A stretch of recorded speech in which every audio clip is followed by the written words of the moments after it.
Hi everyone, welcome to episode 7 of the Exoskeletons and Wearable Robotics podcast. My name is Bobby with the Exoskeleton Report, and I'm here with Professor Tom Sugar from the Wearable Robotics Association. Hi Tom, how are you doing?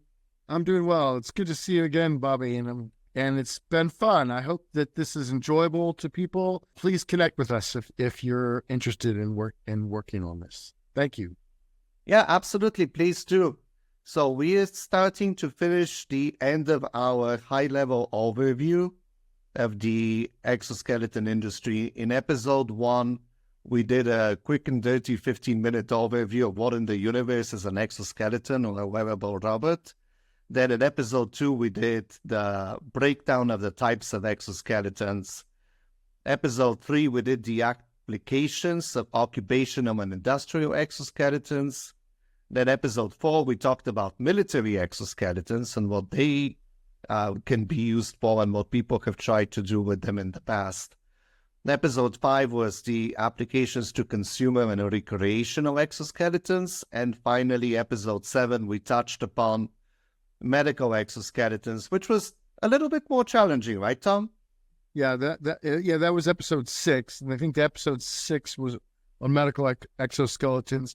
A little more challenging because we'd love to get some more guests on that are experts in that area. Yeah, with the medical exoskeleton devices, and yeah, you're right, episode 6 for sure.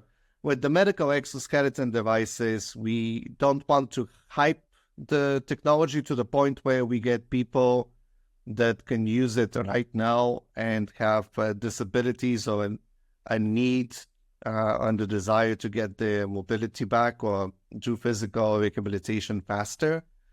But at the same time, we don't want to undersell it where we don't really emphasize on what the technology can do with a little bit more investment.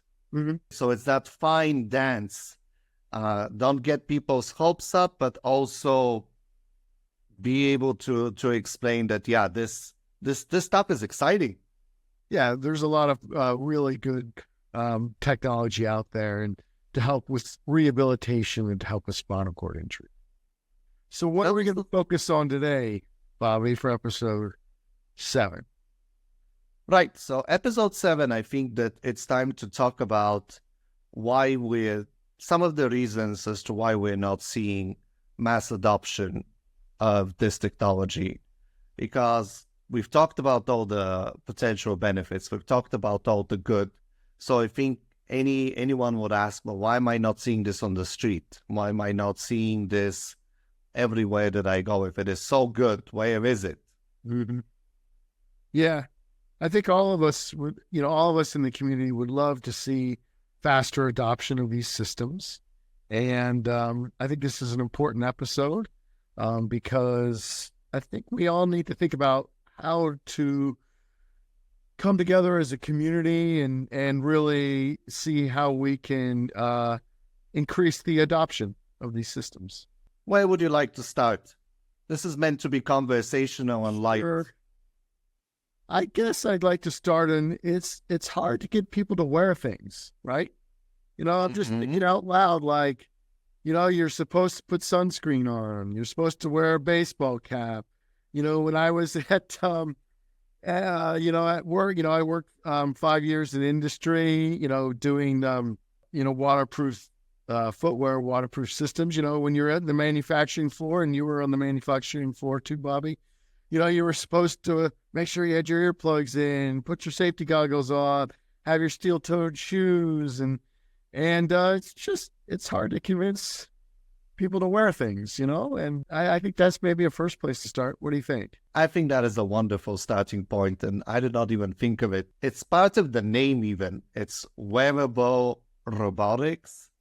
Right. And unlike a tool, like a power drill that you pick up when you need it, you do your drilling, you're done with that task, and you let go of the tool. A wearable device is on you. When the task is complete, it still stays on you. Right. It does. And so then I think that, as you said, it still stays on you. So I think then the next thing is it's got to be comfortable, right? I mean, it's got to be comfortable and it's got to look good. No, I think. Wow, that is too complete. So let's just stay with comfortable. So first off, I put this on. Can't be too heavy.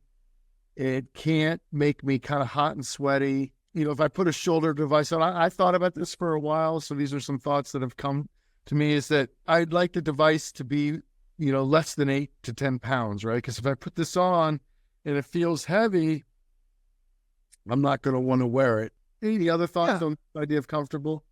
And I think that we can make an exception for exoskeletons that extend all the way to the floor or to the ground, and they support some of their own weight. I think for those, definitely we can go to a higher weight limit. But absolutely, yeah, comfort is something that we've heard over and over again. It's a wearable. You're going to potentially be wearing it for 2 hours, 8 hours, a 10-hour work shift, and it has to be. I think the new word that we are hearing now is transparent. You can't let me, it can't kind of hinder my gait cycle. I mean, I think what we're kind of getting at is I turn it on and I want it to help me immediately. And then when I turn it off, I want it to be transparent and I can go do another task, or, go to the lunchroom and eat, or go to the bathroom. And it's not in my way. Actually, going to the lunchroom is an excellent example of another issue that we've heard is on and off type. How long does it take to put it on? How long does it take to take it off? And who's paying for that? If you're an employee who has a 15-minute break, it takes you 1 minute to put on the exoskeleton and it takes you half a minute to take it off. Then does that mean that your break is now 13 minutes, or should that be on company time? Right. So let's see what we've said so far. It's hard to get people to wear things. It's got to be comfortable. You got to don and doff it quickly. Weight, if it's just an exoskeleton that's, for the shoulders, or just an exoskeleton that's a back exoskeleton that's just for the hips, it doesn't go all the way down, then, weight could be an issue. I heard loud and clear for some of the work that I was doing outdoors and logistics that it can't make me hot and sweaty. Some of these devices, it's like putting on a big, it's like putting on a big backpack, right? And so you've covered up the back, and that lower back area is a place where you sweat. If it makes you hot and sweaty in that whole lower back area, it'll be uncomfortable. I think there was one presentation by Tesla battery manufacturing where they implemented some back assist exoskeletons, and they had to lower the temperature in that room by 3 degrees Fahrenheit to compensate for that, for the heat that the exosuit was trapping. Right. I think we've also seen the most progress in that area, where in the last 10 years, exoskeletons have switched to breathable materials, and there's been a lot of focus and a lot of talk about reducing that heat that gets trapped.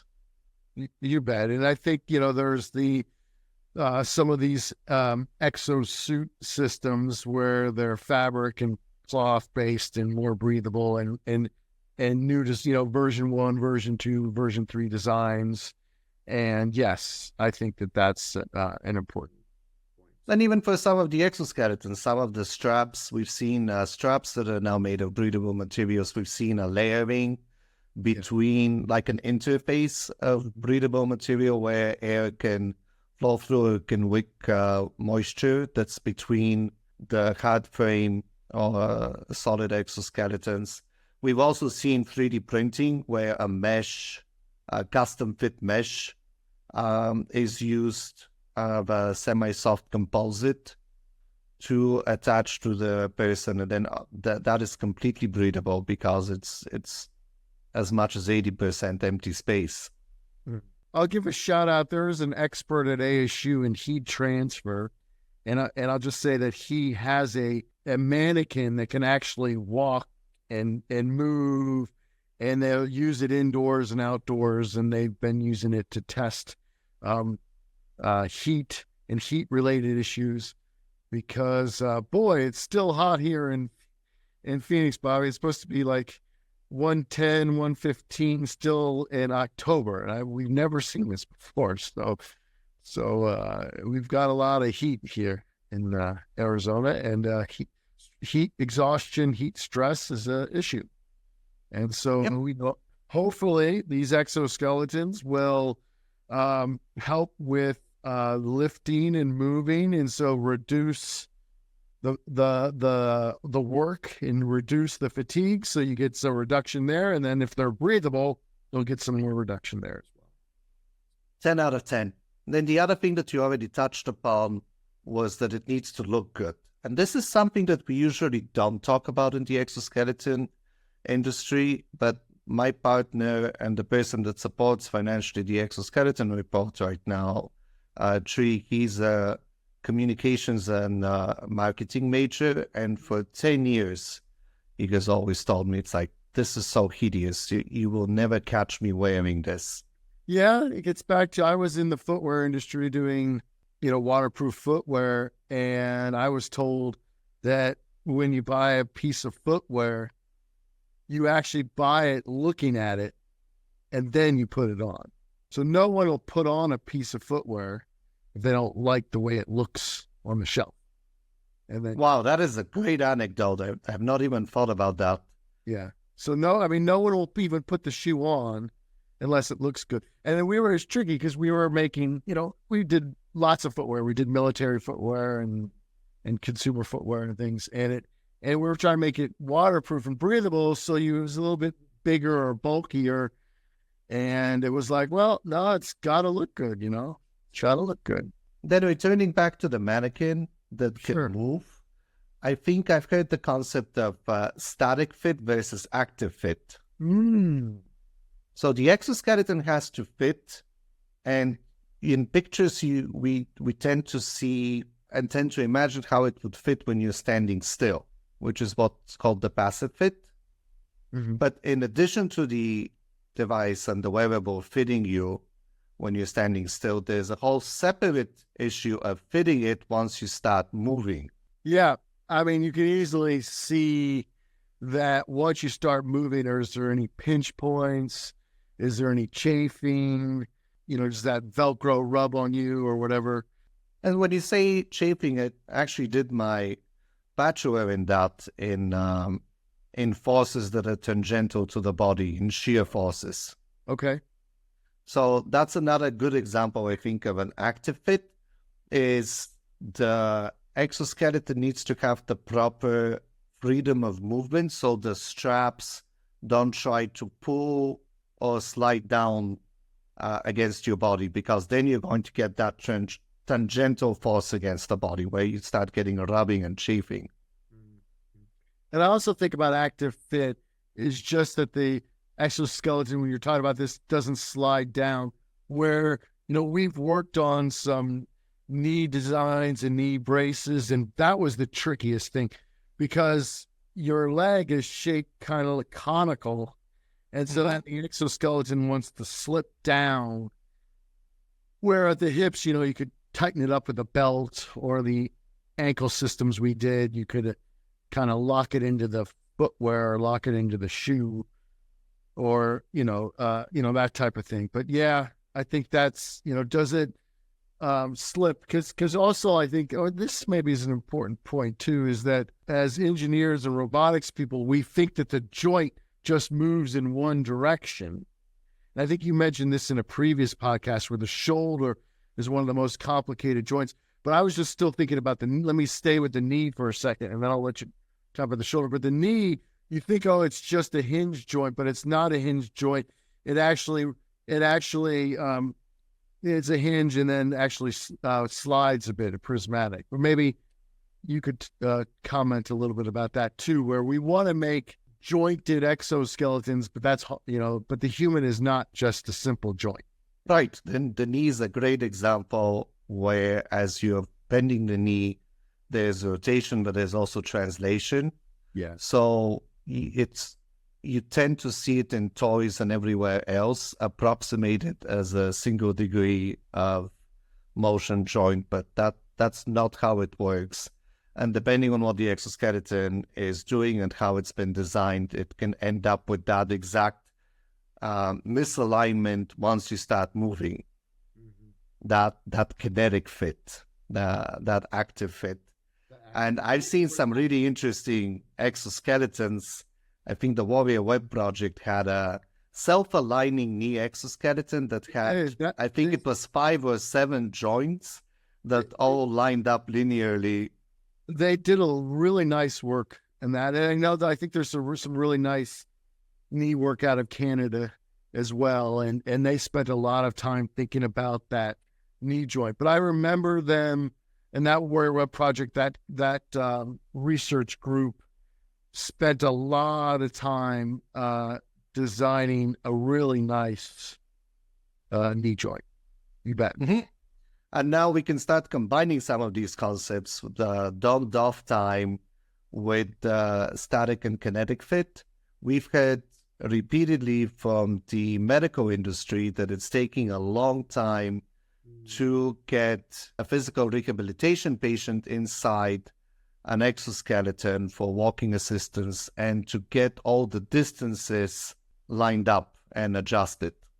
Yeah, that reminds me, I did some rehabilitation work with a clinic in Phoenix, 10 or 15 years ago. And so again, these are old. So please remember this. This is our experience and some of our ideas. But 10 or 15 years ago, I remember talking to a physical therapist, and she said, look, I get paid for 30 minutes of time. So if it takes me 15 minutes to put on the device, I only get 15 minutes of rehabilitation time with that participant or subject. And so that's an important issue. That definitely is an important issue. Sticking to that line of thought, we also have limit of movement. Yeah. So this has been called kind of like exoskeleton gait, right? Do you have and this was some of the original work, and we've all improved and things are getting better. But, if you watched someone, in some of the original exoskeletons, you didn't, the motion was limited a bit. And so, it was harder to walk and it just wasn't as comfortable as it should be. But you're right. And as a community, I think we're still trying to figure out, the shoulder exojoint is a good example. How much of the movement should be retained? Do you really need 100% of the movement to be accessible to you? As someone who's wearing a shoulder exoskeleton, be it for work application, physical rehabilitation, military, or can you get away with 90% or 80% if it still feels comfortable and you can achieve your tasks? Is having full range of motion for the sake of having full range of motion important and worthy goal to be chasing? I'd love to maybe, in a future podcast, get an ergonomist expert to talk about that, because I did remember comments and talks at WRA in the past. So people were concerned that, if you used a device that, let's say, limited a lot of the motion, a lot of that shoulder motion, then you're kind of training the person to not use full shoulder. You're kind of training the person to kind of be locked into the device. I mean, none of us want to be. Well, I mean, here's the worst case scenario. The worst case scenario would be you're locked into a cast, and you have to wear a cast for 6 weeks, right? And so you have less motion of your arm or your shoulder or that kind of a thing. You have to kind of retrain the body to use it afterwards. So I think that's a topic. I don't have an answer to that. I think that would be something nice to have an ergonomist, in a future podcast talk with us. Right. I don't think as an industry there's a consensus yet on this, but I think this is an excellent segue into another subtopic, which is cognitive cost of wearing an exoskeleton. Yeah. So there's definitely some research papers that talk about, is there a cognitive cost to use the device? Maybe that would limit some of the use of exoskeletons. Some things that come to my mind are, if I design an exoskeleton well and I put it on and I start using it, and I almost start forgetting that it's on me, and then I take it off and I say, oh gosh, I lost something. I'm missing then that's when it's perfect. And then I think, Bobby, you and I had a conversation once where, it takes time to learn to ride a bike, right? So there's a cognitive cost to learning to ride a bike. Once I've learned to ride a bike, I can honestly kind of do it for the rest of my life, I think, right? And then it's just part of me, right? And so I like to think about this idea on the cognitive cost that I might have to train and use the device for a week or two, but then once I've learned how to use it, once I've learned how to take advantage of this tool, right? It should be a tool to help us. Then it's really good. So I don't know. Yeah. What do you think, Bobby? Did I get at some of what I totally forgot about that issue till you brought it up, but it's an issue that's in the community. But precisely, I think that's how I would describe it. And to clarify, when we say learning, it's like learning how to swim. It has to be intuitive. Your body has to get adjusted and used to it. You can read all the books on buoyancy and physics and swimming, but then if you don't know how to swim, you're still going to sink. Right. And we have seen different studies that suggest anything between no adaptation time needed all the way to 3 months of adaptation time needed. And I think it's very similar to learning how to roller skate, how to ski, how to ride a bicycle. There takes some time for the body to get used to the exoskeleton on an intuitive level. You bet. I like to say, like, some of the best exoskeletons, like, imagine wearing rollerblades, and you go with those rollerblades, and then you take them off, and then you start walking around, and you're a little bit disoriented for a teensy second because you got used to it. You knew what it was doing. And then if you had a really nice, shoe exoskeletons or hip exoskeletons, and you get into the rhythm of it, and it helps you walk, and you're walking, and then you take it off, you're like, oh, I'm missing something, and I think that's when you're doing well. I don't think the community has come up with any ideas yet on exactly what the training time was. I think, what we did, and some research we did was we actually had people train with some devices for a week or two, and then you train with the device for a week or two, you train with the device without, and then you do some testing with the device and some testing without the device to try to show efficacy. Absolutely, 10 out of 10. And that is a great transition to the next subtopic, which is how much training time should be expected and required. Because at the end of the day, that ends up being a cost to the implementation of an exoskeleton. And I've seen everything from people wanting it to be like safety glasses, where you find a pair that matches your head and you put it on and you're done. And then in industry, we have things like a respiratory protection program where you are not even allowed to do your own self-matching. You need to have an expert that comes in, that's independent, that does a fit test, that does a smell test. You have an entire protocol in place on how is maintenance done, how is record keeping done, where are things being stored, how far are they from the work site. And all of that, there's books and books that have been written on how to implement a respiratory protection program. And that is something that is far simpler than an exoskeleton, which is usually a half mask or a full mask respirator that has no more than 2 to 5 straps. So that does lead to something about, how do we make sure that these exoskeletons can get implemented in industries, that you need a methodology, right, on how to use them, right? How are you gonna make sure they're fit properly? How are you gonna make sure that they're stored properly? How are you gonna make sure that they're cleaned properly? And I think that's that.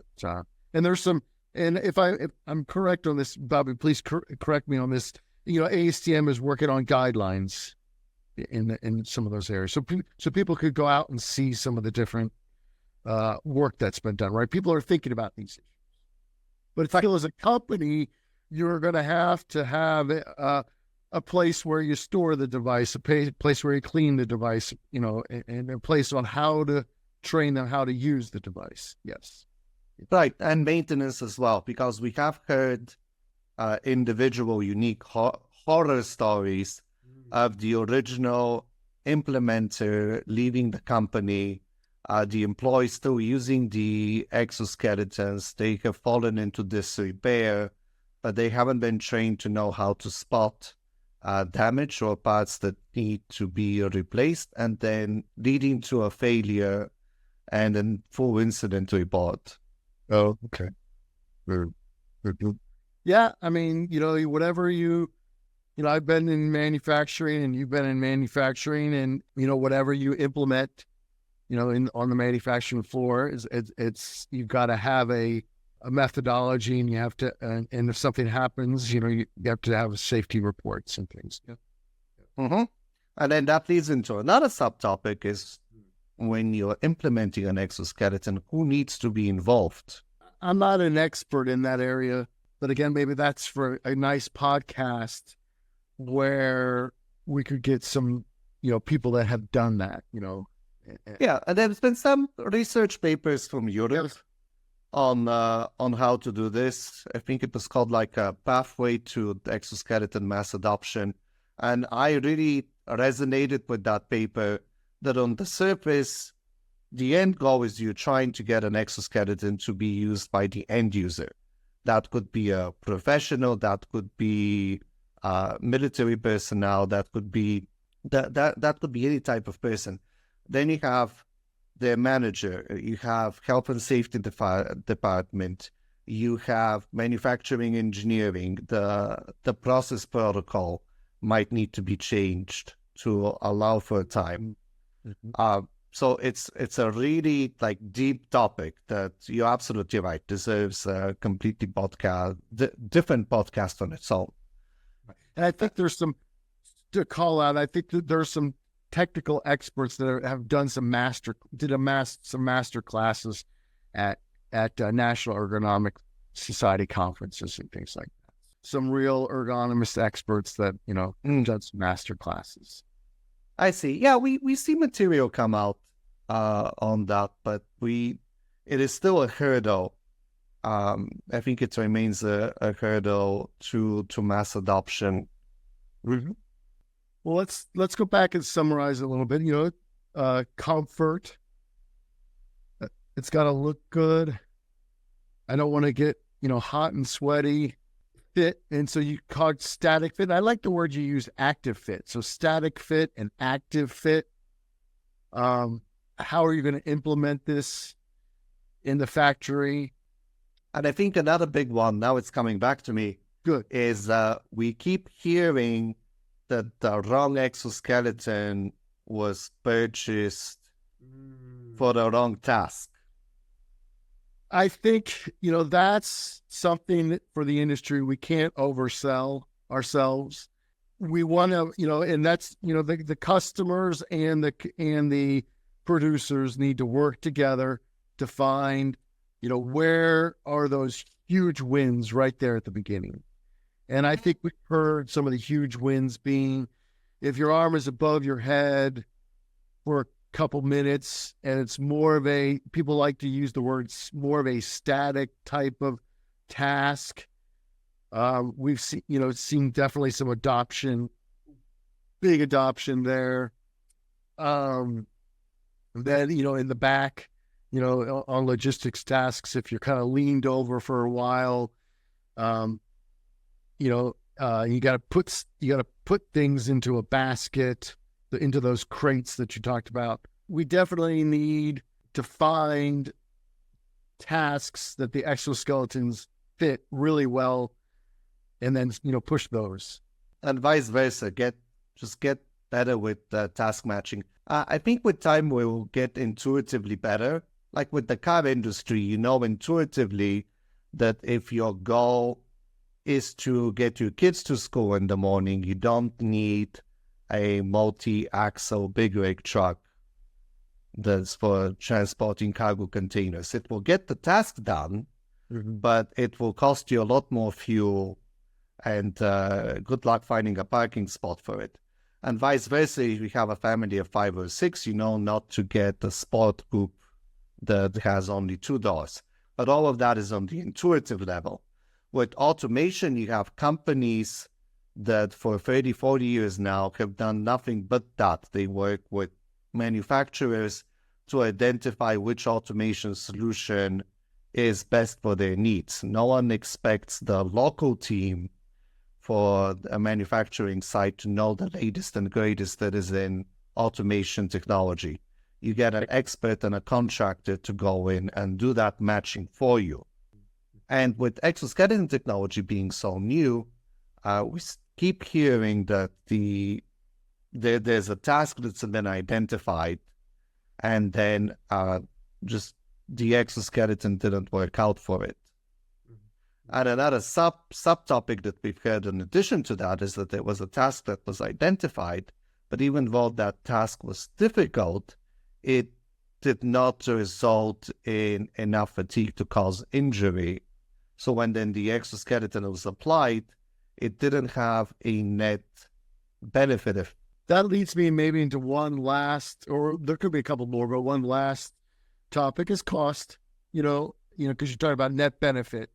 And so I think, in the United States more so, people, want to think about return on investment and cost. And so, that leads me to this tricky topic of healthcare costs versus, a long-term disability cost versus cost of the device. I think that might be a tougher topic for the future in another podcast, maybe a little bit, but, cost is an issue. Do I buy 30 devices for 30 people, or could I buy 5 devices for 30 people, and how can I make this a cost-effective solution? Completely agree. Now, this is an excellent one that we've seen again and again and again. This is a new industry. This is a new technology. We have done things as humanity the same way for thousands of years. The wheelchair is thousands of years old. The bicycle is now hundreds of years old. We haven't really had a physical revolution. So there's a way that things have been done. So now you're trying to introduce not only a new technology, but also a new way of thinking and explaining the return on investment and how that will be different from how things have been done for centuries is tricky. You bet. And part of that is also that we still don't have a methodology for comparing the devices. So I don't think we've come to a place where we have a real marketplace. Yeah, I think we're hoping to get there. I mean, I said this in a previous podcast, the Exo Workathlon wants to think about how to look at exoskeletons for particular parkours or particular subjects like construction or working above your head or welding or, lift logistics tasks for box handling or logistics tasks for sack handling. And I think where he's coming from, and it is about this marketplace a bit, is he said, I want to show data that shows where these devices can be successful, right? Show that their reduction in in pain levels or reduction in EMG, or that it's helping you improve the quality of the task. And so he's kind of getting at, I don't want to show individual exoskeletons. I just want to show where areas where these have been successful. But I still want to go to a higher level thing that I don't have an answer to this, that what is a return on investment, or how is the device cost effective in Europe versus how is it cost effective in the US, and how is it cost effective in Asia? And I think, those are some issues that would be an interesting topic to think about, our podcast, or an interesting article to think about. Yeah. But yeah, we'd be amiss if we just didn't talk about cost. I think so. And I've heard many times people say, oh, these devices are too expensive. And I have seen corporate spending, 50 years of working in corporate America, and I can say it's all about explaining the return on investment. I want to put two costs in there that I think about. We don't have the exact numbers, but there was some work at Toyota, and they gave a presentation multiple places, including Wearcon, where they didn't say, this is the exact cost savings, but what they did say was, in this certain task where your shoulders were above your head and you were holding heavy tools, we had this much, and they just had an approximation on a chart. They didn't give you the dollars, but they said we had this much, cost, healthcare costs, and then we implemented the exoskeletons and we had this much healthcare cost. And so that was exciting. So I was thinking about what were some of those huge wins at Wearcon. The huge win, I think, in Wearcon was when people came and they said, we put these exoskeletons on and we saw a dramatic reduction in some of the costs.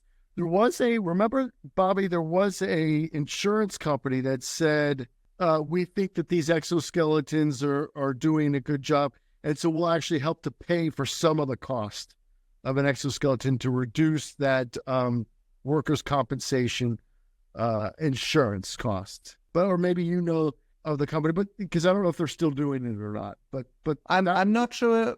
Yeah, I'm not sure if they're still doing it in North America or not. But I know you and I know that both in Japan and in Western Europe, there are government subsidies for purchasing occupational exoskeletons. Yes, there are.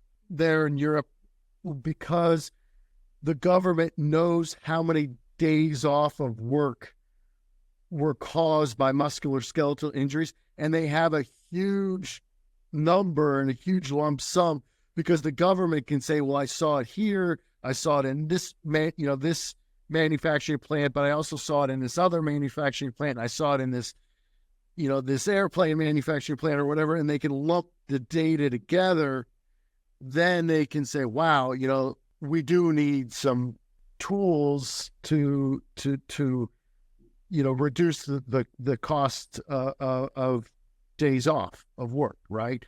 But in the U.S., if you just have individual company A, individual company B, individual company C that are all self-insured, because I had worked for a large company and we were self-insured type of thing, then you don't have this lump sum data, that's all around.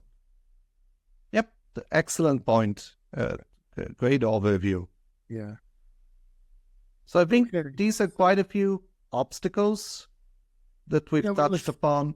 And a lot of obstacles. Right. And we just want to be clear that we see an enormous amount of potential in this technology.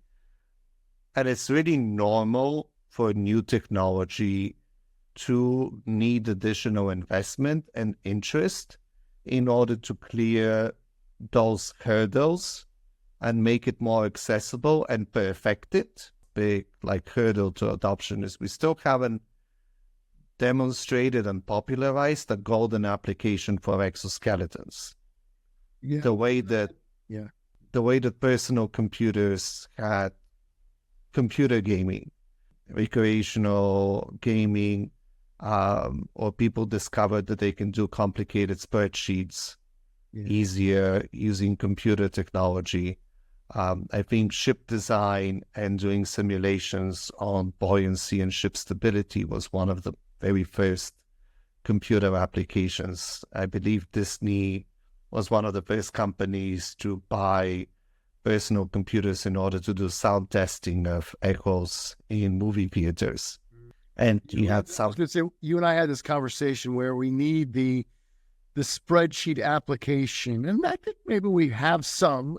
We're getting there. I'm actually positive because Bobby, you put some articles out there on your exoskeleton report that talked about how there's more and more data coming out that people are seeing reduction of musculoskeletal injuries in the workplace. We're also seeing more and more, you had some articles out there about more and more people are seeing them, using them industry or in the military applications. So there's some excellent articles there, but it would be great to get that application out to the general public, right? Right, which is that's that second component, which is find it and then popularize it. Right. I think the easiest example to visualize is cell phone technology, which I personally frowned upon as useless, but then you saw the business people really adopt cell phones for business communication, and then you would see them at airports, you would see them as you're walking around, and you see them with, what was that thing called, a BlackBerry? Yeah. Way back when. And that opened the floodgates Sure did. On cell phone technology. Then parents discovered that they can keep it to, they can use it to keep touch with their kids. Then kids started using them to talk to each other, but it was the business class that was the early adopters. It was, right. On another positive point, I think you see some of the small entrepreneurs and the small companies and some of those business people using exoskeletons more and more. So, you're seeing some of those applications, right? In the farming, right? So in Europe, you're seeing mass adoption of some of exoskeletons in milking industry, right? And so once people are saying, oh, wow, that is helpful. And then, this small entrepreneur tells another small entrepreneur that, hey, it's useful. You'll see more and more. Just to clarify, we're not talking about an exoskeleton to help with manual milking. It's exactly the opposite. You have these farms that you have automation, you have pumps. In some cases, you even have carousels where the cow comes to the farmer. But at the end of the day, there are tasks like hooking, unhooking, where the farmers are constantly leaning forward with their hands extended. And that ends up being a repetitive task that leads to fatigue and injury. And their exoskeletons are seeing some good adoption, where it is easy to visualize the return on investment. And real quick, I think that's actually a topic that we missed, which is the user feeling the exoskeleton doing something beneficial right away. Yeah. So think about toothpaste. We are taught to brush our teeth, but we don't see that return on investment until 10, 20 years later. Right. So toothpaste companies added that tingling sensation. Yeah. And they came up with this marketing pitch. Well, yeah, you're going to save your teeth down the road, but for right now, it will make your breath smell better. Right. Yeah. And they added that tingling sensation so you feel that the toothpaste is doing something. Another good example, I think, is soap. The cleaning properties of soap and how much foam you see and how much foaming there is, one has nothing to do with the other.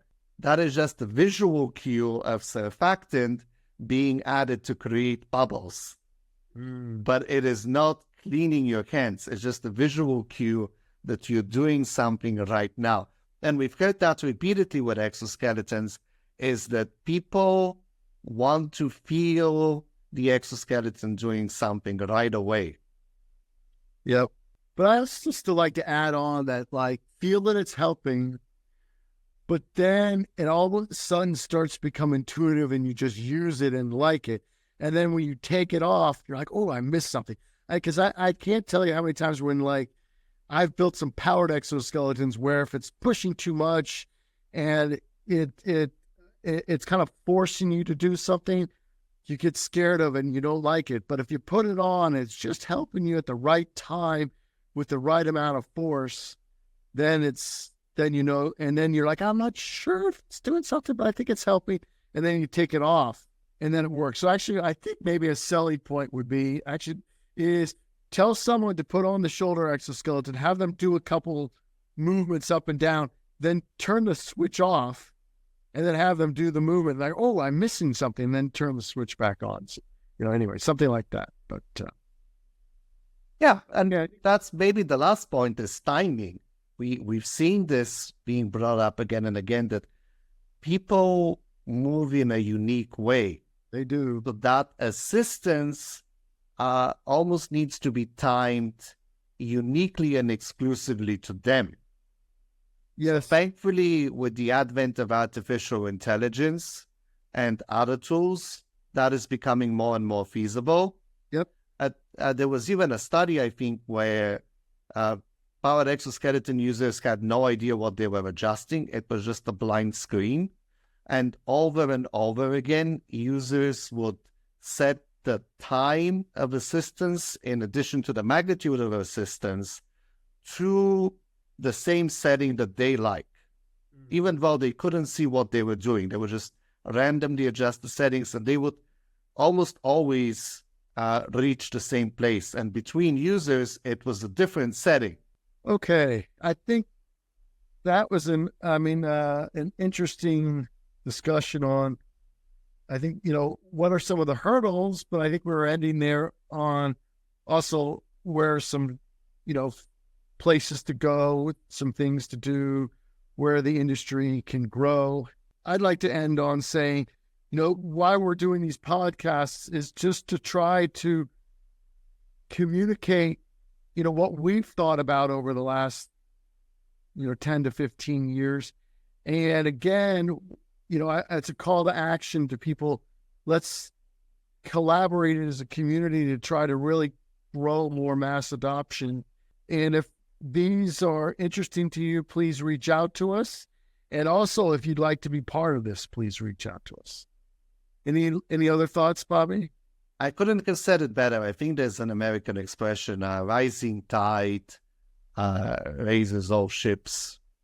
And I think Wearable was, and others, ASTM and others, I think we wanted to work on that area. I mean, the goal, the mission of Wearable is to link, industry and academia and small businesses and producers and suppliers together and to grow. Because I do think if we can rise the tide, it'll be much better. I'm of that type of a person. I'm a person that would love to see, people work together and collaborate and grow. And I think that's, where we're, what we're trying to do together, Bobby. So thank you for everything you've done. And just that exoskeleton catalog, people need to understand how much work and time and money goes into just hosting a website, and it's important. I think this will be the topic for our next episode, is touch upon all the companies and organizations that are out there that are working on exoskeleton technology and getting it into the hands of people that can benefit from it, because it is not just the exoskeleton producers and distributors. Mm-hmm. Well, have a great day, Bobby, and I hope people enjoyed our episode 7. I hope so too. Thanks for listening.